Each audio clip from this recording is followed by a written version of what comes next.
ಸ್ನೇಹಿತರೆ, ನೀವುಗಳೇನಾದರೂ ಐ.ಟಿ.ಐ ಅಥವಾ ಡಿಪ್ಲೊಮಾ ಮಾಡ್ಕೊಂಡಿದ್ದು ಬೆಂಗಳೂರಿನಲ್ಲಿ ಕೆಲಸ ಹುಡುಕ್ತಿದ್ದೀರಾ ಅಂದ್ರೆ ನಿಮಗೋಸ್ಕರ ಅಂತಾನೆ ಎಚ್.ಎ.ಎಲ್ ಅಂದ್ರೆ ಹಿಂದೂಸ್ತಾನ್ ಏರೋನಾಟಿಕ್ಸ್ ಲಿಮಿಟೆಡ್ ಅಂತ ಇಲ್ಲಿ ತಿಂಗಳಿಗೆ 45,000 ತನಕ ಸಂಬಳ ಕೊಡುವಂತ ಒಂದು ನೋಟಿಫಿಕೇಶನ್ ಬಿಟ್ಟಿರ್ತಾರೆ.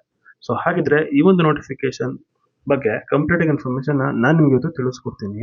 ಅದಕ್ಕೂ ಮುಂಚೆ ನಮ್ಮ ಚಾನಲ್ಗೆ ಇನ್ನೂ ಸಬ್ಸ್ಕ್ರೈಬ್ ಆಗಿಲ್ಲ ಅಂದ್ರೆ ಈಗಲೇ ಸಬ್ಸ್ಕ್ರೈಬ್ ಆಗಿ ಪಕ್ಕದಲ್ಲೇ ಇರ್ತಕ್ಕಂತಹ ಬೆಲ್ ಬಟನ್ ಅನ್ನ ಪ್ರೆಸ್ ಮಾಡಿ. ಸ್ನೇಹಿತರೆ, ಈ ಒಂದು ನೇಮಕಾತಿ ನಮ್ಮ ಎಚ್.ಎ.ಎಲ್ ಎಲ್.ಸಿ ಡಿವಿಷನ್ ಕಡೆಯಿಂದ ಮಾಡ್ತಾ ಇರ್ತಾರೆ. ಸೊ ಇದು ಬೆಂಗಳೂರಲ್ಲಿ ಲೊಕೇಟ್ ಆಗಿರುತ್ತೆ. ಪೋಸ್ಟಿಂಗ್ ಕೂಡ ಬೆಂಗಳೂರಲ್ಲೇ ಇರುತ್ತೆ. ತಿಳ್ಕೊಳ್ಳೋದಾದ್ರೆ ಡಿಪ್ಲೊಮಾ ಟೆಕ್ನಿಷಿಯನ್ ಅಂತ 22 ಹುದ್ದೆಗಳು ಇಲ್ಲಿ ಖಾಲಿ ಇರ್ತವೆ.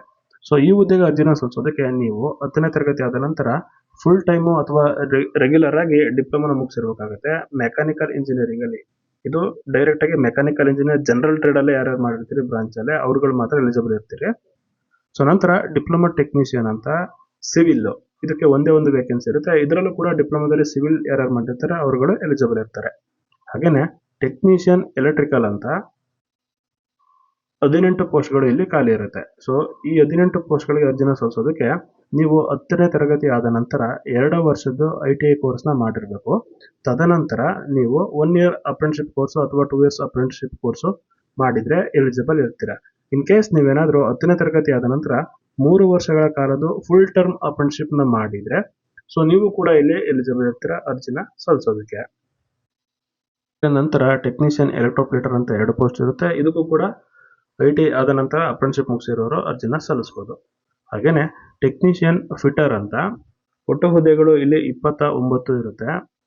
ಸೊ ಈ ಹುದ್ದೆಗೆ ಅರ್ಜಿನ ಸಲ್ಲಿಸೋದಕ್ಕೆ ಐ.ಟಿ.ಐ ಆದ ನಂತರ ನೀವು 1 ವರ್ಷ ಅಪ್ರೆಂಟಿಸ್ಶಿಪ್ ನ ಮುಗಿಸ್ಕೊಂಡಿರ್ಬೇಕು ಅಥವಾ 10th ಆದ ನಂತರ 3 ವರ್ಷದ ಡೈರೆಕ್ಟ್ ಆಗಿ ಫುಲ್ ಟೈಮ್ ಅಪ್ರೆಂಟಿಸ್ಶಿಪ್ ಮುಗಿಸಿದ್ರೆ ಅರ್ಜಿನ ಸಲ್ಲಿಸಬಹುದು.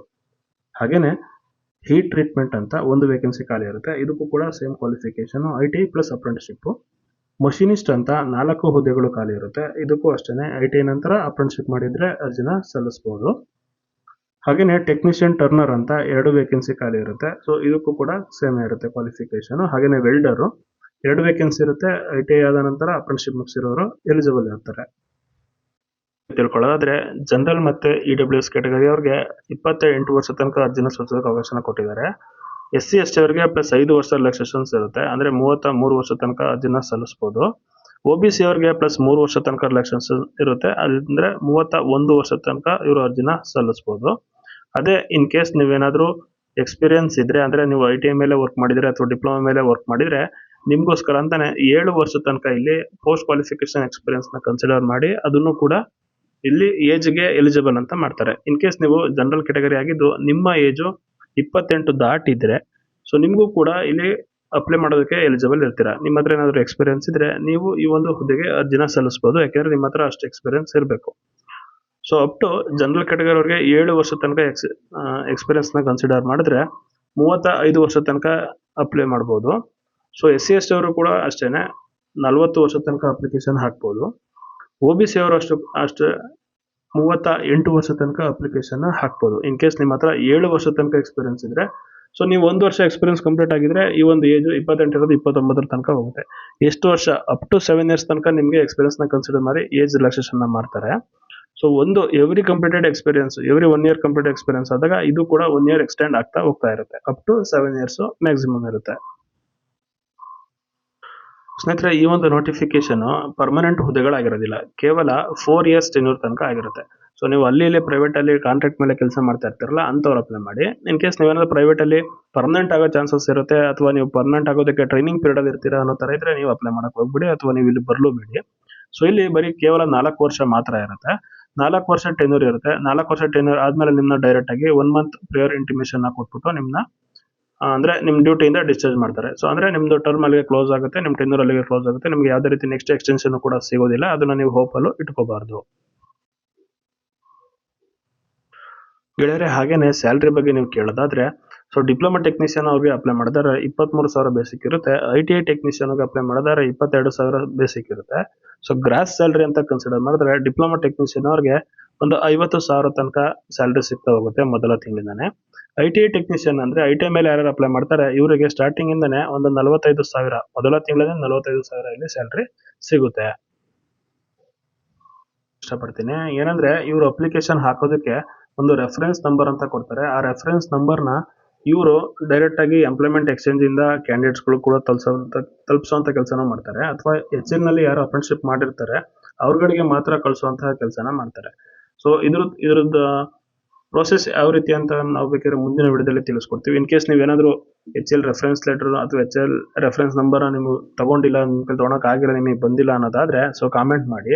ಸೊ ಅದನ್ನ ಯಾವ ತರ ತಗೊಳ್ಳೋದು, ಅದಕ್ಕೆ ತಗೊಳ್ಳೋಂತ ದಾರಿ ಯಾವ್ದಿದೆ ಅನ್ನೋದನ್ನ ನಾವು ಮುಂದಿನ ವಿಡಿಯೋದಲ್ಲಿ ನಿಮ್ಗೆ ತಿಳಿಸ್ಕೊಡ್ತೀವಿ. ಏನಂದ್ರೆ ರಿಟರ್ನ್ ಎಕ್ಸಾಮಿನೇಷನ್ ಇಲ್ಲಿ 2.5 ಗಂಟೆ ನಡೆಯುತ್ತೆ. ಸೊ 2 hour 30 minutes ನಡೆಯುತ್ತೆ. ಇದು 3 ಪಾರ್ಟ್ ಗಳಾಗಿ ಮಾಡ್ತಾರೆ. ಸೊ 3 ಪಾರ್ಟ್ ಅಲ್ಲಿ ಎಲ್ಲ MCQ ಕ್ವಶನ್ಸ್ ಇರುತ್ತೆ.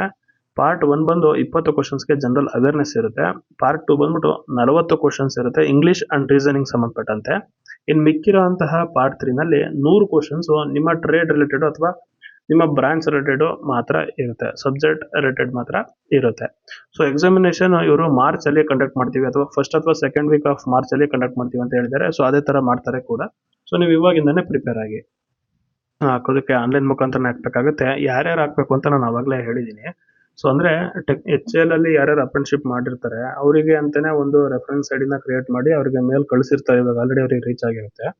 ಅಥವಾ ಇನ್ನೊಂದು ಕೆಲಸನ ಮಾಡ್ತಾರೆ, ಎಂಪ್ಲಾಯ್ಮೆಂಟ್ ಎಕ್ಸ್ಚೇಂಜ್ ಅಲ್ಲಿ ಯಾರ್ಯಾರು ರಿಜಿಸ್ಟರ್ ಮಾಡಿರ್ತಾರೆ ಎಂಪ್ಲಾಯ್ಮೆಂಟ್ ಆಫೀಸ್ ಅಲ್ಲಿ ಅವ್ರಗಳಿಗೂ ಕೊಡುವಂತ ಪ್ರಯತ್ನ ಮಾಡಿರ್ತಾರೆ. ಸೊ ಇಲ್ಲಿ ಎಂಪ್ಲಾಯ್ಮೆಂಟ್ ಎಕ್ಸ್ಚೇಂಜ್ಗೂ ಕೊಡ್ಬೋದು, ಅಥವಾ ಕೇವಲ ಟೆಕ್ನಿಕಲ್ ಟ್ರೈನಿಂಗ್ ಇನ್ಸ್ಟಿಟ್ಯೂಟ್ ಅವ್ರದ್ದು ಅಪ್ರೆಂಟಿಸ್ಶಿಪ್ ಮಾಡಿರುವಂತಹ ಹುಡುಗರಿಗೆ ಮಾತ್ರ ಕೊಡ್ಬೋದು. ಸದ್ಯಕ್ಕೆ ಇಲ್ಲಿ ಕೊಟ್ಟಿರುವಂತಹ ಹೇಳಿಕೆ ಪ್ರಕಾರ ಕೇವಲ ಯಾರ್ಯಾರಿಗೆ ರೆಫರೆನ್ಸ್ ಐಡಿ ಕೊಟ್ಟಿದೀವಿ ಅವರುಗಳು ಮಾತ್ರ ಅಪ್ಲೈ ಮಾಡಿ ಅಂತ ಹೇಳಿದ್ದಾರೆ. ರೆಫರೆನ್ಸ್ ನಂಬರ್ ಇಲ್ಲ ಅಂದವರು ಅಪ್ಲೈ ಮಾಡೋ ತರ ಇಲ್ಲ ಅಂತ ಕೂಡ ಆಪ್ಷನ್ಸ್ ಇದೆ. ಸೊ ಇನ್ ಕೇಸ್ ನೀವುಗಳೆಲ್ಲ ಮೇಲಲ್ಲಿ ನೀವು ಮೇಲ್ ಕಳ್ಸೋದ್ರ ಮುಖಾಂತರ ಅವ್ರನ್ನ ರಿಕ್ವೆಸ್ಟ್ ಮಾಡಿದ್ರೆ ನಿಮ್ಗೂ ಕೂಡ ರೆಫರೆನ್ಸ್ ನಂಬರ್ ಸಿಕ್ಬಹುದು. ಸೊ ಪ್ರಯತ್ನ ಮಾಡೋಣ. ಸೊ ನಿಮ್ಗೆ ಏನಾದ್ರು ರೆಫರೆನ್ಸ್ ಐಡಿ ಬಂದಿಲ್ಲ ಅಂದ್ರೆ ನಿಮಗೆ ಬೇಕಾಗಿದ್ರೆ ಸೊ ಕಾಮೆಂಟ್ ಮಾಡಿ. ಎಷ್ಟು ಜನರಿಗೆ ಬೇಕಾಗಿದೆ ಅಂತ ನಾವು ಒಂದು ಅಂದಾಜು ನೋಡ್ಕೊಂಡು ಯಾವ ರೀತಿ ಪ್ರಯತ್ನ ಆ ರೆಫರೆನ್ಸ್ ಐಡಿನ ತಗೊಳ್ಳೋದಕ್ಕೆ ಯಾವ್ದಾದ್ರು ಪ್ರಯತ್ನ ಇದ್ರೆ ಅದನ್ನ ಮಾಡೋಣ. ಅಪ್ಲಿಕೇಶನ್ ಹಾಕೋದಕ್ಕೆ ಕೊನೆ ದಿನಾಂಕ ಬಂದ್ಬಿಟ್ಟು 25/2/2026 ಆಗಿರುತ್ತೆ. ಸೊ ಎಕ್ಸಾಮಿನೇಷನ್ ಪ್ರೋಸೆಸ್ ಮತ್ತೆ ಸೆಲೆಕ್ಷನ್ ಪ್ರೋಸೆಸ್ ತುಂಬಾ ಸ್ಪೀಡ್ ಇರುತ್ತೆ. ಸೊ ಮುಗಿಸಿದ ತಕ್ಷಣ ನೆಕ್ಸ್ಟ್ 15 ಅಥವಾ 20 ಡೇಸ್ ಅಲ್ಲೇ ಅಥವಾ ನೆಕ್ಸ್ಟ್ ವಿತಿನ್ 1 ಮಂತ್ ಅಲ್ಲೇ ಎಕ್ಸಾಮಿನೇಷನ್ ಮುಗಿಸಿ ಸೆಲೆಕ್ಷನ್ ಮಾಡ್ಕೊಳ್ಳುವಂತ ಅವಕಾಶ ತುಂಬಾನೇ ಇದೆ. ಯಾಕಂದ್ರೆ ಇವ್ರ ಪ್ರೋಸೆಸ್ ನ ತುಂಬಾ ಸ್ಪೀಡ್ ಆಗಿ ತುಂಬಾ ನೀಟಾಗಿ ಮಾಡ್ತಾರೆ. ಸೊ ಸ್ನೇಹಿತರೆ, ಈ ಒಂದು ವಿಡಿಯೋದಲ್ಲಿ ಇಷ್ಟೇ ಆಗಿತ್ತು ಮಾಹಿತಿ. ಈ ವಿಡಿಯೋ ಬಗ್ಗೆ ಅಥವಾ ಈ ಮಾಹಿತಿ ಬಗ್ಗೆ ಏನೇ ಡೌಟ್ ಇದ್ರು ಕಾಮೆಂಟ್ ಮಾಡೋ ಮೂಲಕ ತಿಳಿಸಿ ನಾವು ರಿಪ್ಲೈ ಮಾಡ್ತೀವಿ ಅಂತ ಹೇಳ್ತಾ ಸಿಗೋಣ ಮುಂದಿನ ವಿಡಿಯೋದಲ್ಲಿ.